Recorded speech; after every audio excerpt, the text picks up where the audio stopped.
어제 전 여자친구를 협박한 혐의를 받는 아역 배우 출신 승마 선수 첫 재판이 있었는데 이 기자 지금 추가 혐의가 뭐가 나왔다고요? 일단 추가로 이제 40억 원대 이 도박을 한 혐의까지 드러났는데요. 이 남성 같은 경우에는 양 앵커가 설명한 것처럼 아역 배우 출신 승마 선수라는 게 알려지면서 또 크게 논란이 됐습니다. 이 남성 같은 경우에는 헤어진 여자친구에게 이 은밀한 사진을 유포하겠다고 협박한 혐의 등으로 어제 첫 재판을 받았던 겁니다.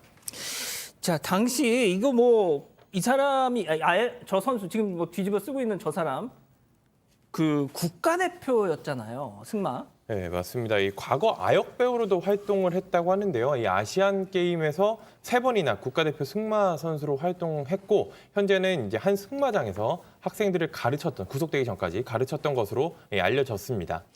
그 조금만 더 말씀드리면 이 선수 뭐 좀 더 정확히 말씀드리면 이 선수의 아버지가 정유라 그 국정농단 그때 언급이 됐던 사람이에요. 왜냐면은 이 김모 씨 지금 이 선수의 아버지가 강원도 승마협회장이었는데 이 최서원 씨와의 갈등으로 그때 협회장직에서 물러난 그런 악연이 있었던 거거든요. 그래서 아마 그때 이름이 많이 나오기도 했었는데 알겠습니다. 자, 그럼 이쯤에서 체크포인트 한번 짚어보죠. 하하, 1,300차례 불법 도박. 너무 많은데요. 13번도 아니고 1,300차례면 도대체 돈을 얼마나 까먹은 거예요? 네, 일단 아직 재판이 첫 재판이니까 이제 검찰이 보통 첫 재판에서 이제 어떤 범죄 사실이 있다, 피의 사실이 있다 밝히잖아요. 검찰이 밝힌 내용 기준으로는 1,300번입니다. 5년 넘게 했고요. 1,300번 어떤 인터넷 도박을 했습니다. 바카라라는 도박을 했는데 이 도박으로 판돈이 40억 원이 넘게 걸렸습니다. 이렇게 많은 돈을 걸고 오랫동안 도박을 저질렀다. 검찰은 이렇게 판단했습니다. 자, 횟수 그리고 금액 이게 상당하지 않습니까? 도대체 이 사람은 이게 어디서 이게 돈이 많이 나왔답니까? 그러니까요. 아버지의 재력이 교수님도 아시겠지만 승마 같은 운동을 시킬 정도면 어느 정도 집안 좀 재력이 있지 않습니까? 예. 그래도 그렇지. 하여튼 물론이죠. 그래도 많긴 예, 하죠. 그렇습니다. 근데 이제 지난 우리 방송 때 뭐 100원짜리 고스톱을 쳤는데 그것을 도박죄로 인정을 하느냐 마느냐 이렇게 얘기했는데 지금 이거는 뭐 너무 1,300여 차례 40억 2,500만 원이다. 이렇게 얘기한 걸 제가 한번 계산을 해 보니까요. 일요일 날 토요일 날 그 없이 3년 반 동안 매일 하루에 30에서 40만 원씩 도박을 해야 되겠더라고요. 정말 이거는 제가 봤을 때 글쎄요. 이분이 뭐 어디서 이게 경제적인 것이 있는지 모르겠지만 만약에 이것은 도박을 하는 것뿐만 아니라 이 근본적인 돈이 어디서 나왔고 누가 대줬는가 하는 것도 좀 한번 조사를 해볼 필요가 있다고 봅니다. 예, 그렇죠. 자, 이 도박 혐의 외에 원래 우리가 이 선수에 대한 얘기를 했던 게 전 여자친구를 협박한 그 얘기였잖아요. 네, 그렇습니다. 불법 촬영을 했습니다. 전 여자친구가 자고 있을 때로 추정되는데 몰래 신체를 찍었습니다. 불법 촬영, 동의 없이 촬영을 했고요.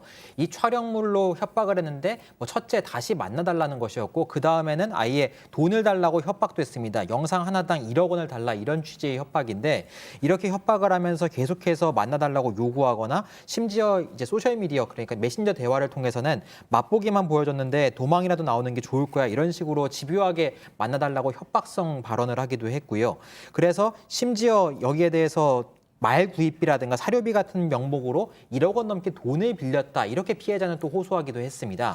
일단 이 가해해서 이번에 재판에 서게 된 피고인은 사진과 영상이 담긴 문자 메시지를 보낸 것은 맞다. 그런데 장난이었다. 이런 취지로 혐의를 앞서 다른 언론을 통해서 부인한 바 있습니다.